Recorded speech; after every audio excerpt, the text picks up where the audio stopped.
How is China's economy doing? Let's take a look at some of the latest data. In July, China's inflation, measured with the Consumer Price Index, or CPI, rose by 1% year on year. Rising CPI traditionally suggests worsening inflation. Meanwhile, on the trade side, export growth slowed in July to 19.3% growth rate, which is attributed to the Delta-led resurgence of COVID-19 cases worldwide. So what's the outlook on the Chinese economy for the rest of the year 2021? I asked Michael Pettis, a well-respected American economist, at his Hutong office in the heart of Beijing. Professor Pettis, what a pleasure to see you once again. It's a pleasure to see you, Tian Wei. Living in the middle of downtown Beijing, I'm sure you have a real sense of how the Chinese economy is doing. What are your neighbors saying? Well, I have a sense of how this part of Beijing is doing, and it seems to be doing pretty lively. Yeah, like what? Lots of people are out, although I've noticed that in recent days, once again, more people are wearing masks and more people are checking your phones before they let you into the shops, etc. So I guess we're going through a little bit of a resurgence, which I hope will end fairly soon. But right opposite, not far from your place, is exactly the bar place of Beijing, huh? Were people still consuming before this round of Delta variant concern? Yeah, many of the places were quite full, and you know, I work a lot with musicians, and they've been doing tours that have almost all sold out. So for a while, things were going very well. I think already we're starting to get cancellations because of the Delta variant. So we're all hoping that that's no more than a few weeks, and then we go back to normal. Well, you could argue Beijing might not be typical in terms of the Chinese economy as a whole, but this could tell a little bit story about how much drive is there for consumption among the common Chinese folks. Well, the problem is not that the Chinese people don't like to consume. They do, and in fact, among young Chinese, there's a concern that consumption levels may be too high. The problem that China faces is not so much that people won't consume, but rather that people retain a low share of what they produce. So in the US, for example, if you produce 100 kwai worth of goods, typically you get directly or indirectly about 80. And in Europe, you might get 70, 75. In Japan, you might get around 60. In China, you get around 50. And as a result, you can't consume a large share of what you produce. And that's the consumption problem in China. It's not that the Chinese don't like to consume. Like everybody else, they do like to consume. It's that they retain too low a share of GDP. That's one thing. The other thing is about how much are the Chinese households spending every month, for example, and what are the percentage? Many argue a huge percentage being devoted to the children's education. And you see that as the reason why the government comes out with a new regulation to crack down on the high-tech educational firms. Do you think it's working so far? Well, you know, spending money on your children's education is part of consumption. So when you crack down on that sector, what you're hoping to do is to divert money from that sector to go into other consumption sectors. My understanding of the crackdown is because they're very concerned about the impact on inequality. The problem, as you know, in China is that if you're rich, you can afford to send your kids to much better training to do well in the Gaokou to get into a top university. And I think they're trying to break that because there's other measures too that they're implementing to try to make it a bit more egalitarian. And do you think it might work? I hope it works. I think it's certainly a good idea. I think the pressure on parents, particularly middle class and lower middle class parents, is really intense. So I'm hoping it works. The problem is that they're trying to resolve it by fixing the supply side of the problem. But it's always seemed to me that the real issue is the demand side. It's that parents really, really want their kids to do well and will sacrifice whatever for their kids to do well. So there's always going to be a demand for these types of services. You mentioned egalitarian. It seems that word is being emphasized once again together with fairness. That has a lot to do with some of the recent policies. How much do you think the policies in the middle and long term will be able to address these issues? It's an important question, not just for China. Inequality has become, in many ways, one of the biggest economic problems in the world. We see very high levels everywhere. And in principle, we know how to resolve it. It's quite easy. It's you transfer income from those who have a disproportionate share to those who have a low share. It's easy to say, but it's politically always very tough to do because the groups that have a disproportionate share of income, of course, are politically very powerful. So what they want is the transfers to be borne by other groups. And it's very difficult to resolve that. But the good news is that really in the last 2 to 3 years, really in China, in the US and other countries, we've been talking very seriously about inequality as a really big problem for domestic demand. And I'm hoping that countries, they'll use different steps, but they'll move in the direction of redistributing income. However, investors, as you may know very well, many of them you are working with on a daily basis, are having concerns about what to do with the China market. On the one hand, they understand the size and the potential of this market. On the other side, they do not understand the step-by-step daily changes going on. How do you see that? Well, there's a very big learning process. For you too? For all of us, because we haven't really seen this before. Remember, China had pretty strict capital controls for most of its modern history. And it's only in the last few years that they've started to eliminate the capital controls. So foreign investment in China is still very low compared to other developing countries and certainly compared to other advanced economies. But it's growing very, very quickly. And what we recently had in the last 2 weeks was a really big shock to foreign investors because they were not used to those types of policies being implemented by the government. So everyone's pulled back and they're sort of rethinking their strategies and they're trying to get a deeper understanding of what are the risks that you have to be concerned of when you invest in China. The rewards are quite good. I mean, if you look at the bond markets, Chinese government bonds yield almost 2% more than American government bonds, and probably 3% or 4% more than, or 3% more than European and Japanese bonds. That's a lot in bond land. And on top of it, the currency has been pretty stable and appreciating. So that's additional profits. So it makes a lot of sense to buy Chinese government bonds. But if you want to buy corporate bonds, you have to really understand the credit risks, which in China are political as much as they are credit. And that's more difficult to understand. We've been talking to different walks of life to understand, particularly for our audience from outside, to understand what's going on. For example, we talked to the national security expert, and he has been suggesting that many have not noticed the dramatic change that China has put in its national plan, that development and national security become the two sole most important issues. So what we're seeing right now is the daily step-by-step adjusting toward those goals. Right. Your take? Right. Well, it's important because since the reform and opening up, China's followed a very different strategy. And as it's followed that strategy, investors have become used to that strategy of continual opening up. Refocusing domestically on national development and on security issues is for most, not just foreigners, but also many Chinese investors, a very new refocus. And, you know, that's going to require institutional changes. And in such a big, complex economy like China, it's really hard to predict what those changes, how they're going to affect the markets. So basically, you learn by doing, by making mistakes. And I think that has a lot of investors nervous. Because people were saying, oh, first of all, it's maybe Ant Financial, and then there's DD, and then there's computer games, and who knows what's next. You will hear commentators in some of the international business media outlets would say things like that. So as a seasoned analyst, how do you see comments like this, and what is your best advice? My best advice is that if you want to invest in Chinese stocks, you have to be ready for a lot of volatility. And this is not new. Volatility has been enormous for years and years. And the volatility is not necessarily driven for fundamental reasons. In fact, it's almost never driven for fundamental reasons. It's driven for liquidity reasons, political reasons, things like that. You have to learn that system. The bond markets are quite different, or at least the government bond market, because the Chinese government bond is extremely high credit quality.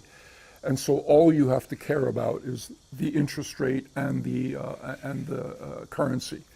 And I think the interest rate you can see is high. And I think it's pretty safe to say that the currency will be stable or strong for the next few years. I don't see a lot of weakness there. On the government bond, local government bonds are becoming ever more popular. And you also see the latest economic forum talking about the future plan of allocation, the percentage of local government bonds. How do you see this potential? Well, the problem with local government bonds is that there's very little differentiation among different provinces, even though we know that some provinces are very healthy and some provinces have really serious debt problems. And so the reason there's no differentiation is because there's this implicit guarantee from the central government. And it looks like the central government wants to slowly remove some of those guarantees. It's not telling us which it will remove and which it won't. But we can see in Huarong, we can see in Evergrande, we can see in several of the banks that they're starting to pull back their guarantees.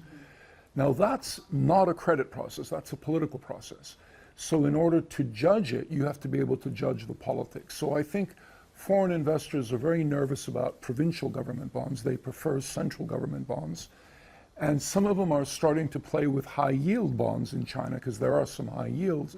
But they have to understand again, that you don't do typical credit analysis on these companies. Whether Evergrande fails or not is not a question of assets versus liabilities. It's a question of whether the government believes, whether the regulators believe an Evergrande failure will be too destabilizing to the market.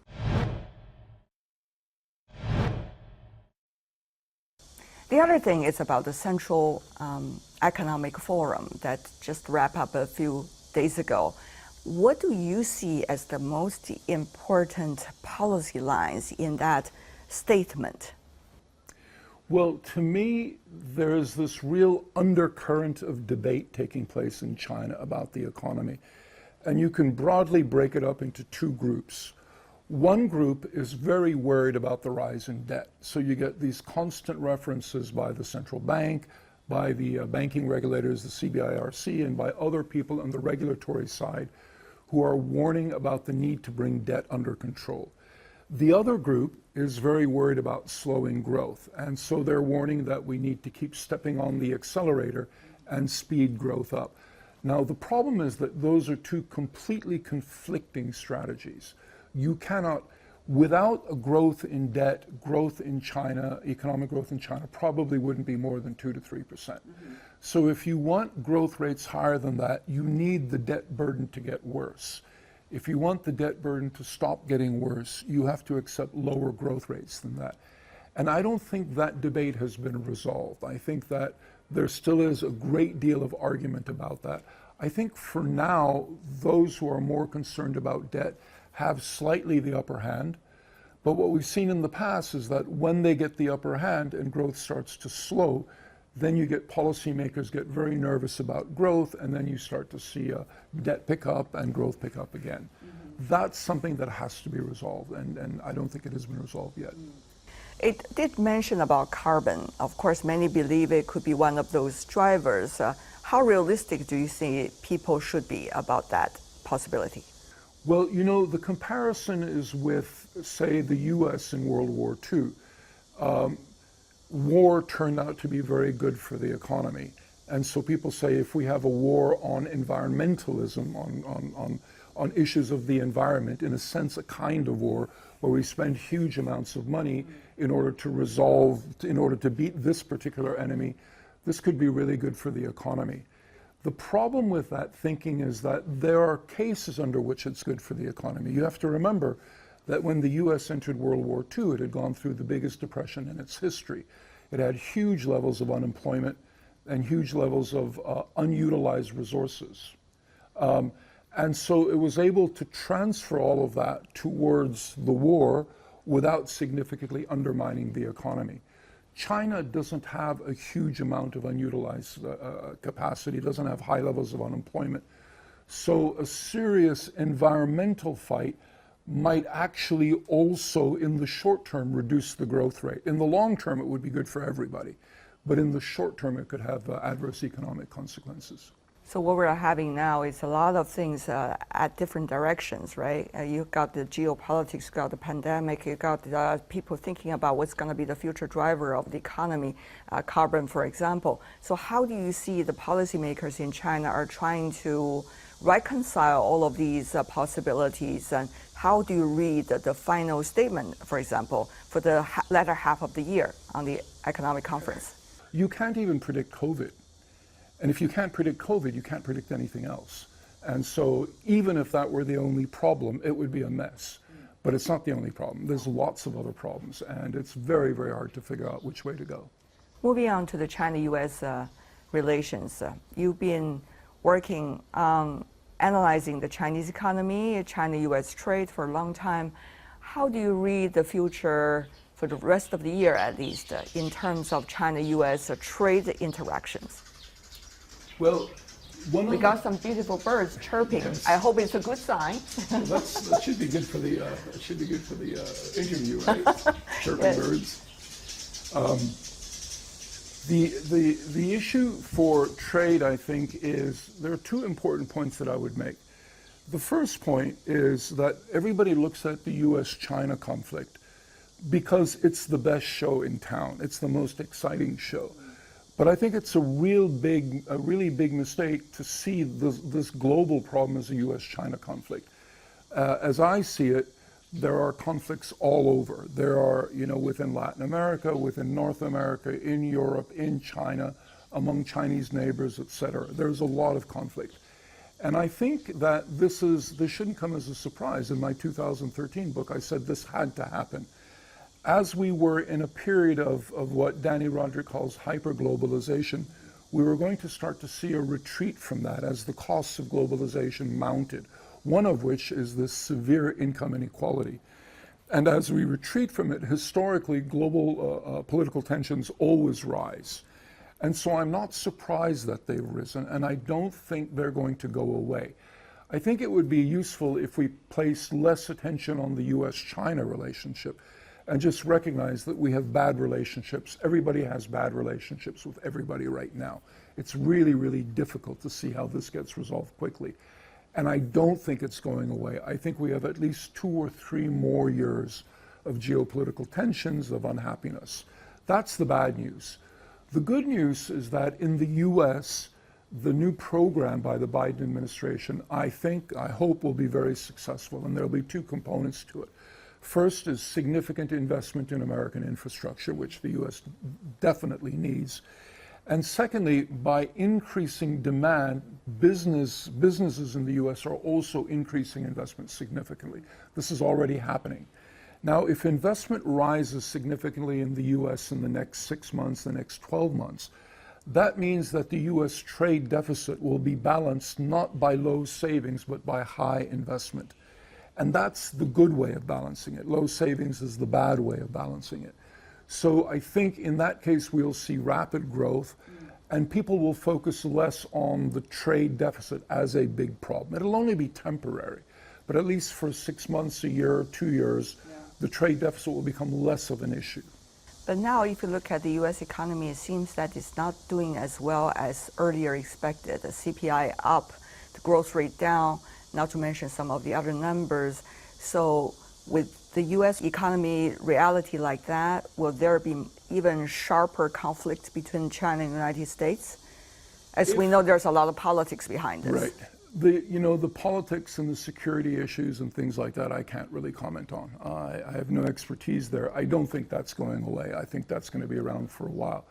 My focus is on economic conflicts. And I believe, maybe I've read too much Marx, but I believe that economic conflicts are at the heart of other types of conflicts. So if we resolve that, that sort of reduces a lot of the other tensions.